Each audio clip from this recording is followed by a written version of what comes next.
Welcome to Music Loop Podcast, brought to you by ASME SA Chapter. This is your very excited, happy, friendly podcast host, Chris Narraway.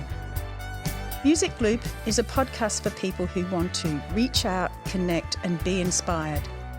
Music Loop is designed to create a connection point for educators to support their involvement with music education.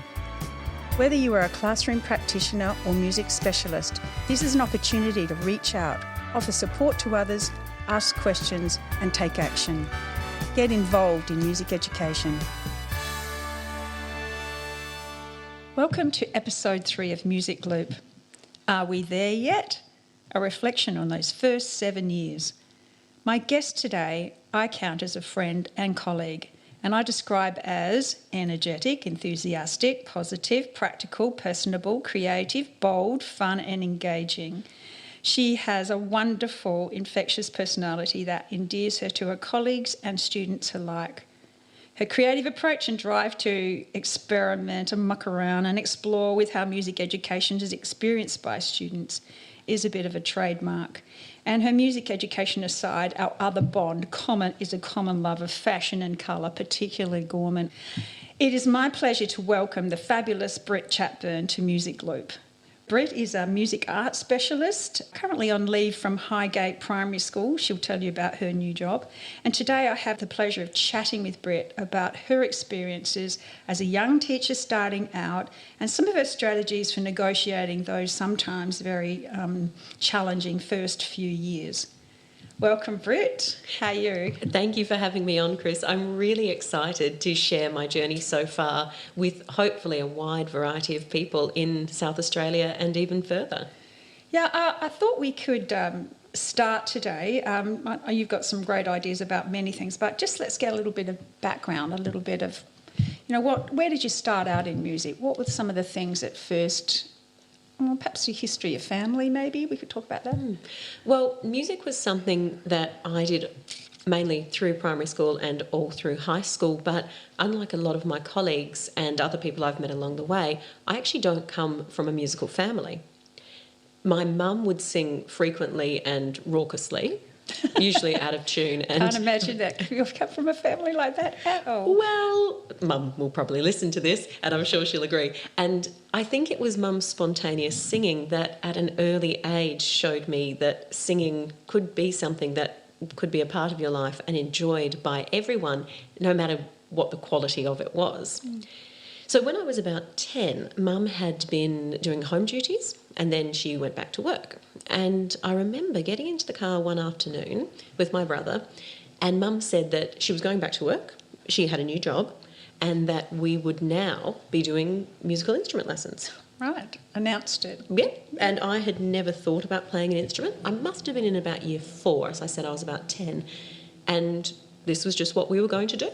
I don't know how Mum had decided that this was now what we were going to do, where she'd got the idea, but I'm so grateful that she did, because if she hadn't, I have no idea what I would be doing now.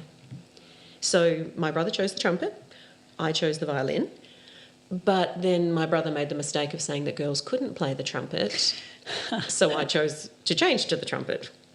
And over the next few years, that was my main music making in the school's bands. I was lucky to attend Trinity College in Gawler, which is a very large school. So we had lots of ensembles, and then going up into high school, we had lots of more niche ensembles. And I played the trumpet in the big band and the busking ska band, which was called the Rundle Maulers. Can't imagine you being in a band like that. Britt. Well, these were different times. So also along the way, I started doing singing lessons, and I kind of naturally gravitated more towards classical voice. For a short while in year 12, I did quite fancy the idea of becoming a grand opera diva. But then along the next few years, when I met more people involved with singing, I realised that as much as I loved singing, I just didn't have their fundamental drive and passion to be a performer, because it really has to be your number one love. And my number one love, I hadn't discovered yet, but I would soon actually lay elsewhere. So fast forwarding to when it was time to go to uni after year 12, I auditioned for the conservatorium thinking that I would be the grand diva. I didn't actually get in that year. And it was quite crushing to someone at that age when a lot of your self-identity has been rolled up with this idea of yourself as a musician. Yes, so you had a bit of an expectation that you were going to get into music and do fabulous, a degree in voice or vocals, And that was what I saw my path being. And I was quite crushed when it seemed like that couldn't be my path. So I started doing a Bachelor of Arts, mainly because that's what my friends were doing and it seemed the thing to do. And then the next year, when I re-auditioned for the Conservatorium, I started doing a certificate in classical voice alongside my Bachelor of Arts. Ah, okay. And I did that for a few years, and it was okay. I was enjoying my studies, I was enjoying my life in and out of university, and just having a great time in general, but I still hadn't found a path. Then, eventually, I gained admission into the Bachelor of Music Education. So what was the step there? Was this something, well, I have something to offer here, or was it a kind of by default thing? And many people do get that find teaching as a pathway, but yes. It was actually a default. So when I re-auditioned for about the third time, to get into the performance stream was a higher achievement. And then if you didn't quite make that, you were either offered the ethnomusicology degree or the education degree. And I took the education degree. So I did that for about a year. And luckily, this is where the turn really happened. We were all sent out to observe a teacher conducting a festival of music choir. The one day I had free, because I went to uni 4 days a week and I worked on the weekends, was Wednesday. So that meant the only school I could go to was Houghton. I'd never heard of Houghton. I didn't know how to get there. I drove a 94 Ford Festiva at the time, which could barely make it up a small hill, let alone into the hills. And I was told that was where I'd need to go to fulfil this course requirement. So I emailed the teacher, who was a woman called Gabby, and she got straight back to me.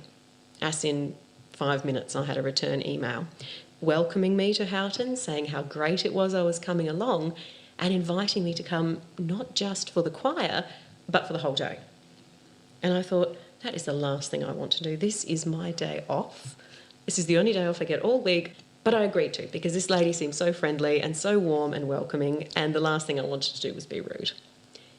So there I went, and I met the wonderful Gabby Freer, who's well known in South Australia, and I think may even be interviewed on one of these podcasts. And after watching her teach for all of about 2 minutes, I knew this is what I wanted. And I was just so lucky that it just so happened my day was Wednesday, and that Gabby had offered for me to come and check out what she did for the whole day, and that I'd agreed to stay, because I really did find a truly inspirational mentor in Gabby. And years later, I still see her in that way, and she is the reason that I found my path.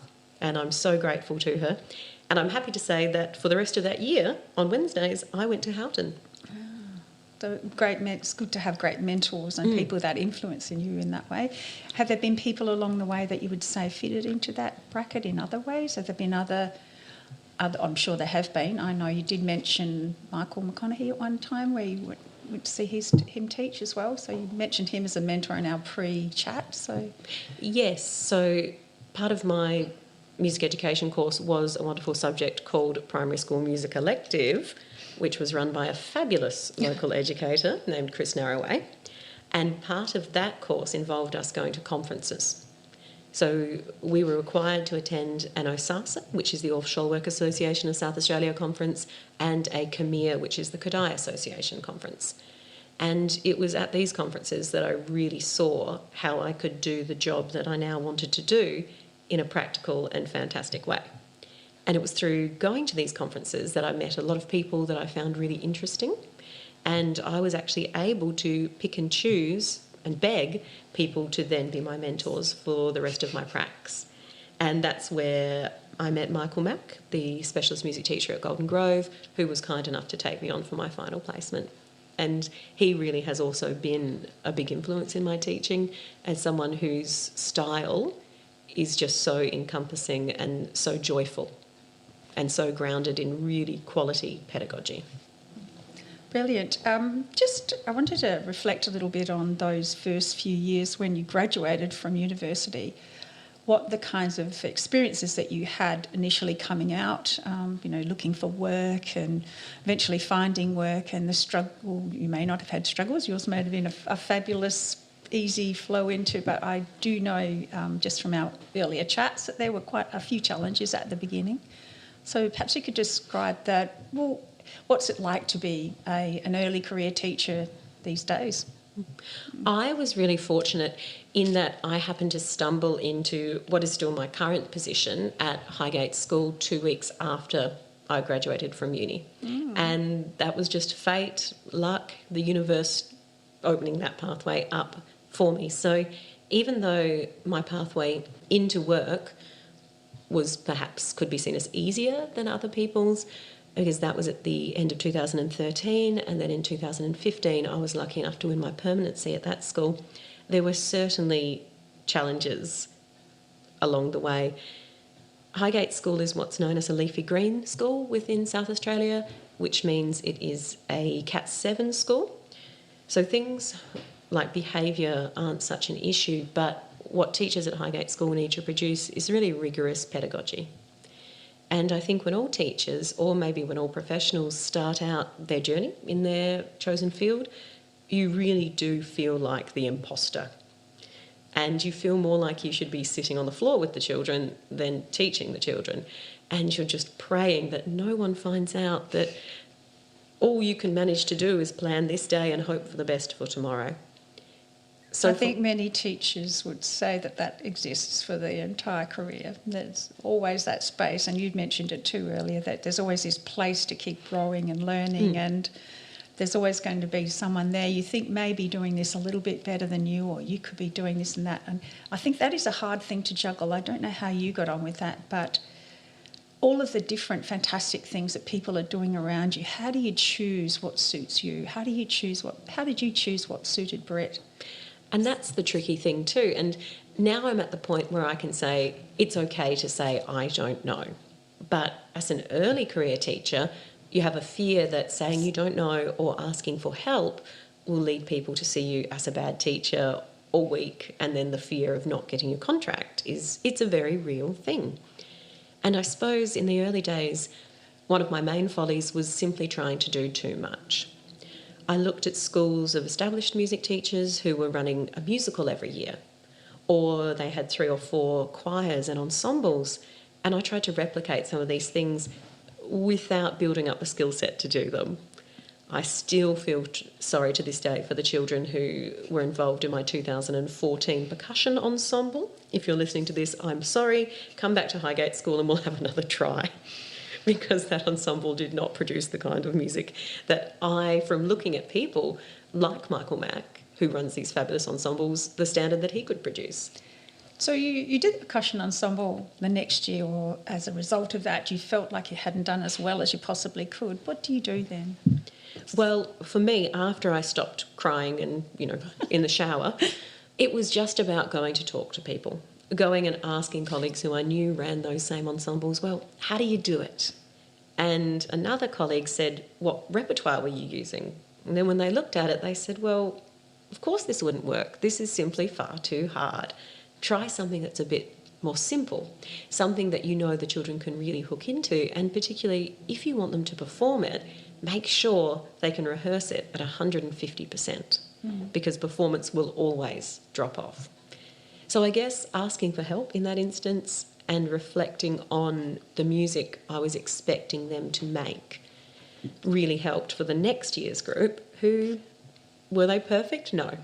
But they were much, much better.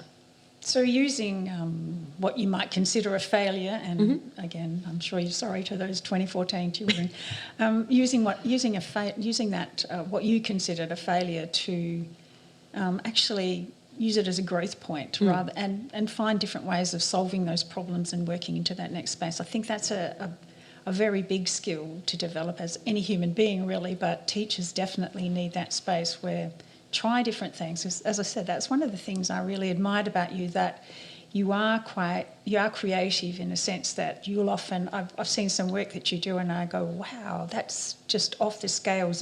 It's not something that I would have even attempted, not so much the difficulty, but just the complexity of thinking and the creative elements that it encases. I wonder where you get that kind of inspiration from to move and try out new things again. So, like, you're honing your skills as you go. You're honing those skills and trying things out that you see people do. But where do you get those ideas where you just want to do something a little bit different, or it bounces, it adds on to something else? You're looking very puzzled. You're not quite sure what I'm talking about. No, I'm just trying to think through my process of that. Well, an example might be, so the offshore work conference you've done recently, that you present it often at offshore work conferences, and how do you develop something new each time? Because most of the things that are presented at those conferences are quite different, quite unique, quite they're not people replicating things they've done 100 times. They're people trying out new ideas, and I guess I really like to look further than just music teaching resources. And my presentation in the Term 1 ORF conference involved the responding to music. We were listening to Camille Saint-Saëns' Aquarium. So I thought, I'm doing this with year 5s and 6s. Responding to music for me has always been a part of the curriculum that can be very dry. And for me, it should never just be based on writing. Okay, you can do movement as well, but that tends to work better with your early years children because they're freer in the way they will move. And by the time we get to year 5 and 6, we're more worried about how others may perceive us, so that free movement doesn't happen. So I thought, well, I can't do responding to music that way. I really do love to use also manipulatives in what I do, very hands-on and building, which is something that I learned from the classroom teachers at school. So I thought, to respond to Camille Saint-Saëns' Aquarium, let's get a tray of sand. Let's pick out some features of the music, let's build a sandcastle, and then write about it. So we still did the writing, so I had that evidence of learning, which of course I do need to assess to put towards a grade for music. But because the children had had that tactile experience of building their sandcastle in response, it meant that the quality, when they did have to write about it, was so much better. And also the children who perhaps their written ability wasn't quite there were able to build something and then talk to me about it. And the things that the children heard in the music when focused and thinking about what they could add to their sandcastle, or as we were calling them, sound castles, it just created such authentic and deep responses to that music. And I want the children at my school and at the schools where I mentor as well to experience many different kinds of music. I want them to see music as something that can be theirs and should be a part of their life.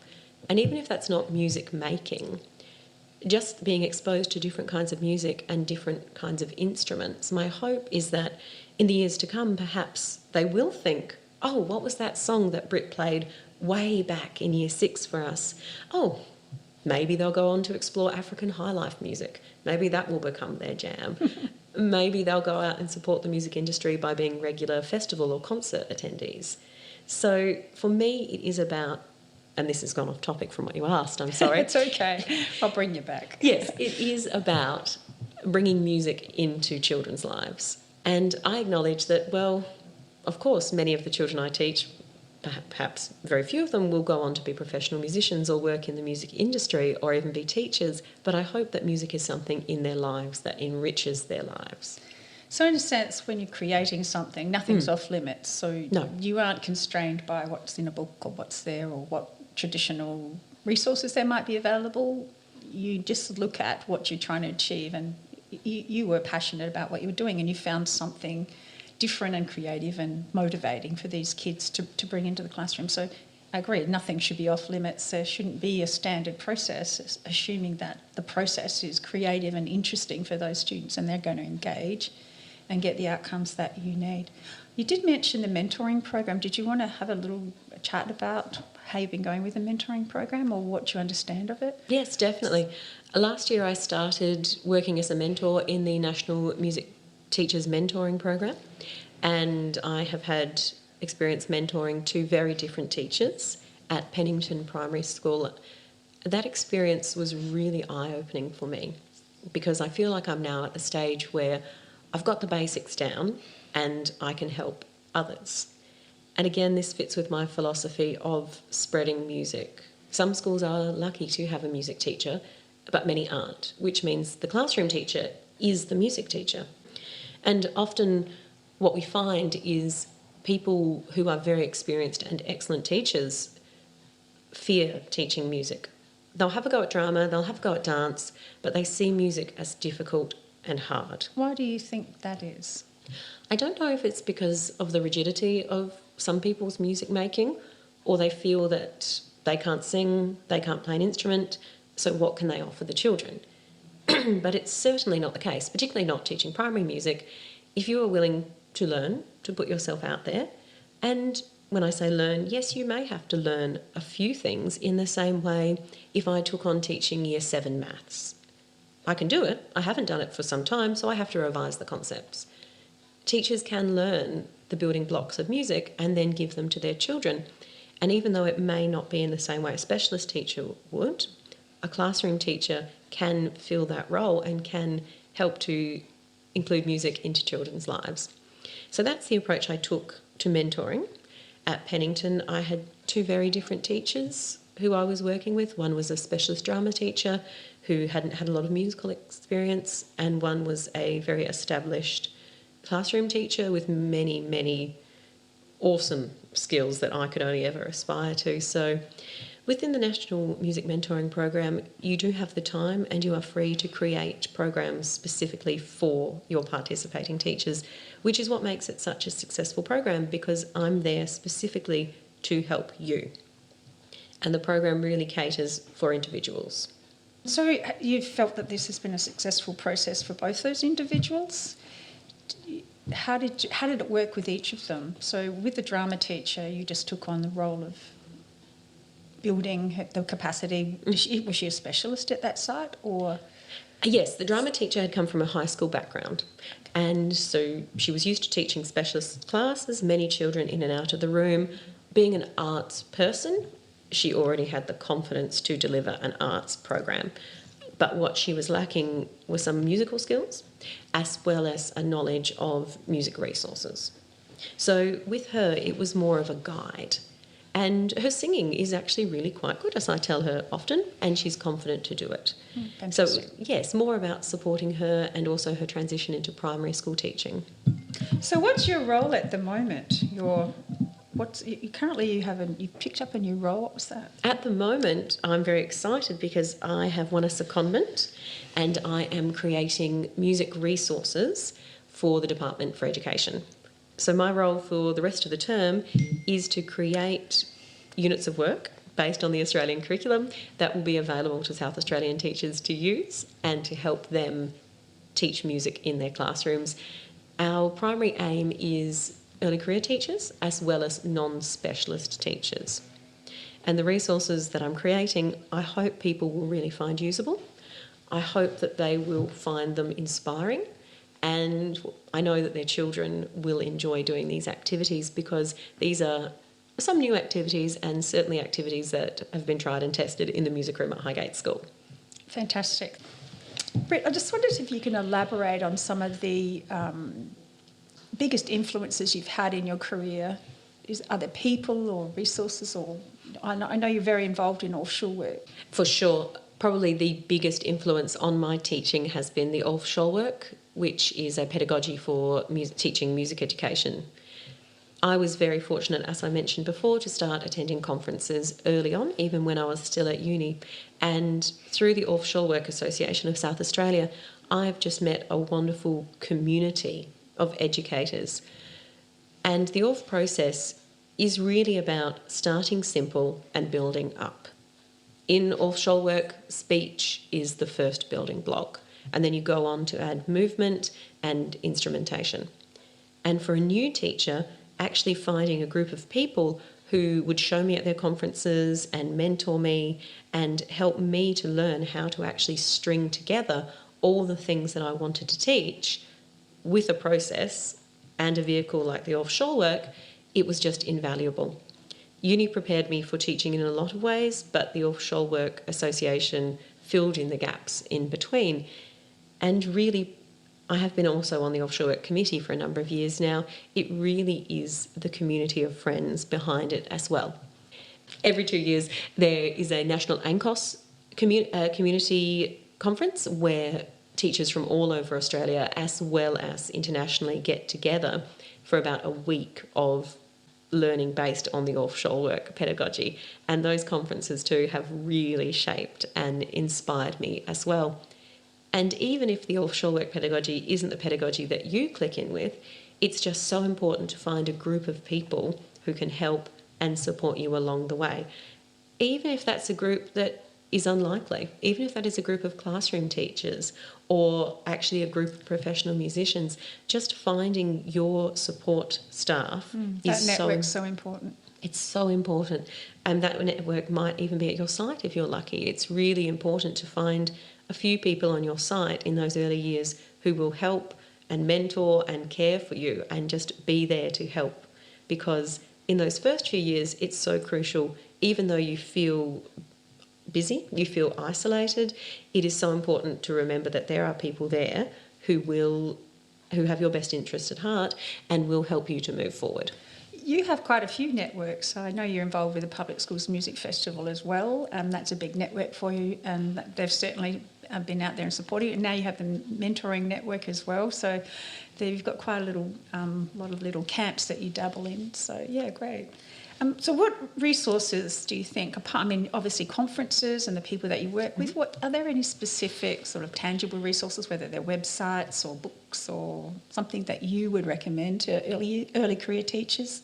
I've just recently discovered the Arts Live website, which is a fantastic online resource that just has a plethora of fantastic music lessons that you can use as is, or they are such quality lessons that you can take them, interpret them, change them, and do whatever it is that you would like to do with them.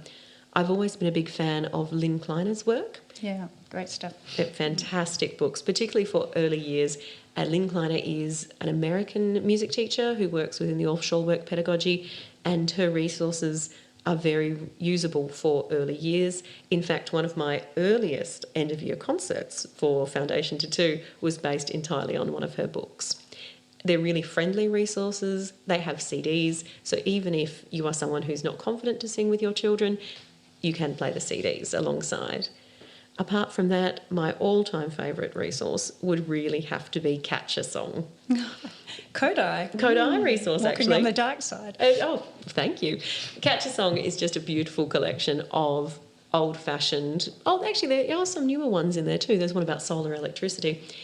Children's songs, and they start very basic, just with the so-me interval, and work up from there. And what I really love about them is it's all the songs that children should know and should have in their hearts moving forward, and hopefully teach to their children when it's time. You can also, it's amazing, and this is the journey that I've been on, it is amazing what you can do with a 4-bar so-me song, and the learning and the games and the fun you can have with it too. And although a lot of them are Hungarian based up there, it's an Australian book, so it's really good waving the flags for an Australian collection as well. And it's been around for years, but it's like the Bible, I think, for particularly those early years and those great singing games and activities you do. So no matter what pedagogy you focus on, there certainly would be an excellent asset for anyone's treasure chest of things to do. Highly recommend it as a really versatile and solid resource to be taking forward, and it's something that at any point in your career is usable. Fantastic. We're sort of getting to the end of our podcast. I'm just wondering, one of our standard questions is, what statement or motto or saying would you have displayed in your classroom? You may already have it in your classroom. So I do already have it in my classroom, Chris, and it's that music is for everyone. It doesn't matter who you are, how old you are, what background you come from. Music is for everyone and should be a part of everyone's life. Couldn't agree more. I think it actually encompasses your whole philosophy, I think. So, yeah, great one. Also, I'm thinking as if you had the capacity to design a school from scratch, there were no limitations, nothing on anything physically or the kind of staff you might have there, what would you like to see? My program, it would really offer all children access to quality instrument lessons and music making, because often what we see is that instrument lessons are only accessed by children whose parents can afford them, and others totally miss out, and they simply never get the opportunity to play an instrument. So that would be the foundation of my school. And it would also be a program with some kind of really large scale whole school production that wasn't about solos and it wasn't about the elite. It just celebrated all children's music making and provided everyone with a performance opportunity. Oh, fantastic. Well, I'm just wondering also, within that, your ideal school, I think one of the things, if it were me, I would be looking at what classroom teachers were doing as well. And so when you've mentioned your mentoring program, would you be thinking about getting some of your classroom teachers to really embrace, not just rely on you as a specialist, but embrace some of that music philosophy that you're sharing, you know, the equity for access for everyone? And that is really important, to bring classroom teachers along for the ride as well, and to extend what I do in my music room into their classroom. The last thing you ever want to set up is an idea inside children's heads that we only make music with Britt in the music room. No. Music should be a part of the classroom, whether it's something simple as a hello song or transition songs between activities, and helping classroom teachers to gain that confidence to, even though I'm here teaching music, you should be too. Because the next school you go to, you may not have a specialist music teacher to support that, and it might be on you. So let's work together, and I'll learn from you as much as you learn from me, and let's just help to provide those quality educational experiences that hopefully children will treasure. I think I'll come and work at your school. That would be great. Oh, thanks, Chris. You can be one of my instrumental teachers. Instrument? What big idea would you like the listener to take away from today? The big idea is that it gets better. And as an early career teacher, sometimes you can't see past the day you're in. And your programming is quite limited to just one lesson or one day. But then as you move forward, you'll find that you're able to plan 2 lessons and then 3. And then before you know it, you're able to plan and teach entire units with well thought out learning intentions, formative assessment embedded, working with a model or a structure. So even though at the beginning it is daunting and it is frankly terrifying, stick in there. Find a group of like-minded people to support and mentor you, or just to listen to you, and keep on going. If you feel like it's all getting too much, ask for help, because there are lots of people who will help you in your site or within professional communities. I'm sure they can come and ask you for help. Very welcome too. Thank you, Britt, for sharing your thoughts and idea with me. And as usual, I've had a lot of fun talking to you. I hope anyone who takes the time to listen will be inspired by your energy and your passion and your sense of openness and equity towards all. Thank you very much. Lovely to see you again. Thank you so much for having me, Chris.